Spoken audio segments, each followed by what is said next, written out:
Hello, everyone. Here we are. We're going to read the book of Psalms because we've finished Job. So I want to explain to you what Psalms is. It is literally the hymn book that the Jews used, and it was written by King David. There are a couple of other contributors, Moses and Solomon, and perhaps a few others, but those are the main ones, and the majority of the 150 chapters, of which we'll go through at least 5 a night, so it'll be about a month in this book. Most of them were written by King David. I believe Asaph, who you remember was the head of all the music, he wrote some of it too. So let's get started with Psalm 1. Blessed is the man that walks not in the counsel of the ungodly, nor stands in the way of sinners, nor sits in the seat of the scornful. But his delight is in the law of the Lord, and in his law he meditates day and night. He shall be like a tree planted by the rivers of water, that brings forth his fruit in his season. His leaf also shall not wither, and whatsoever he does shall prosper. The ungodly are not so, but are like the chaff which the wind drives away. Therefore the ungodly shall not stand in the judgment, nor sinners in the congregation of the righteous. For the Lord knows the way of the righteous, but the way of the ungodly shall perish. And this is the King James Version. I thought this was a more beautiful version for you to listen to, and the meanings are not changed. You get it. Why do the nations conspire? This is Psalm 2. And the people plot in vain. So this is appropriate for today. Let's start that again. Why do the nations conspire and the peoples plot in vain?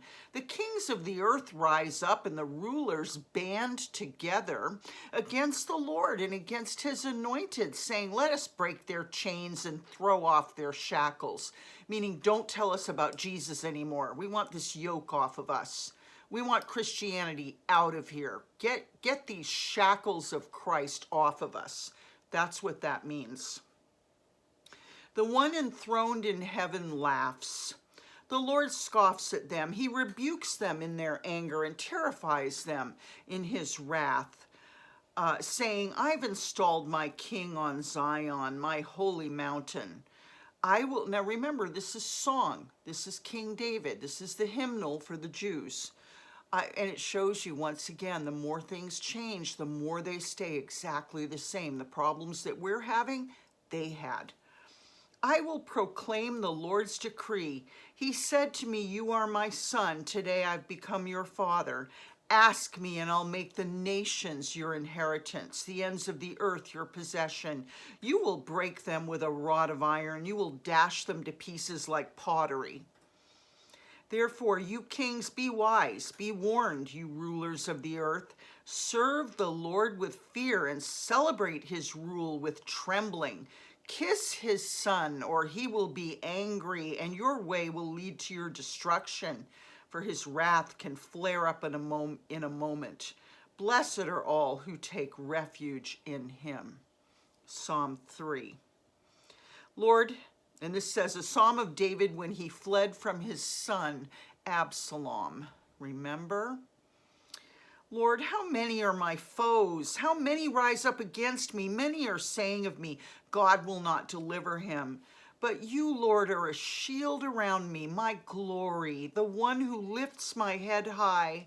I call out to the Lord, and he answers me from his holy mountain. I lie down and sleep. I wake again because the Lord sustains me. So we wake up because the Lord sustains us.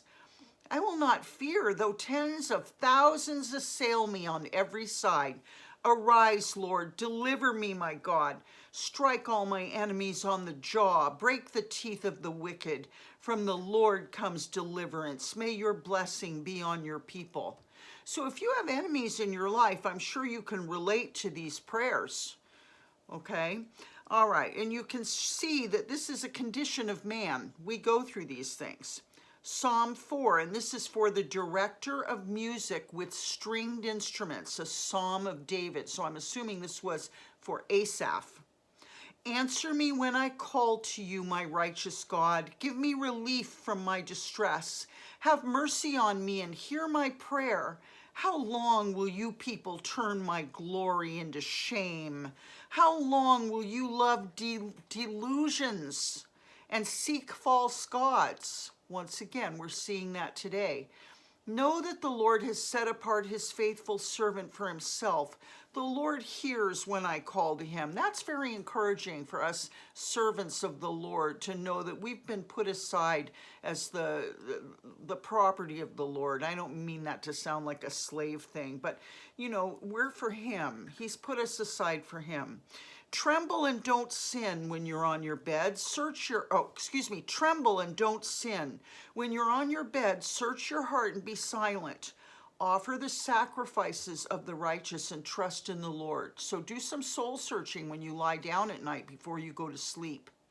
Let's read that one again. Tremble and do not sin. When you're on your bed, search your hearts and be silent. Offer the sacrifices of the righteous and trust in the Lord. That would be a sacrifice of a righteous person, trusting in God.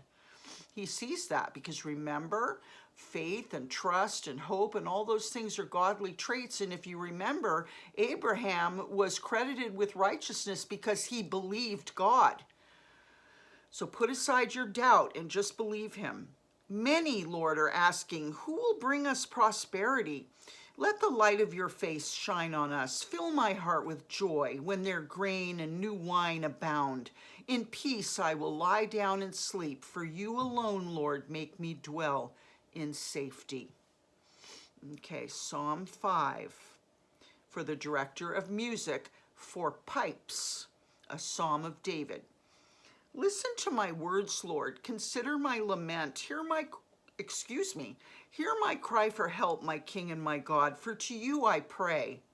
In the morning, Lord, you hear my voice. In the morning, I lay my requests before you. So not only do we lie down at night and we soul search and we give proper regard to the Lord and sacrifices of praise and honor and tell him, you know, I'm going to trust you, etc. And we're going to praise him. But in the morning when we get up, we will lay our requests in front of him.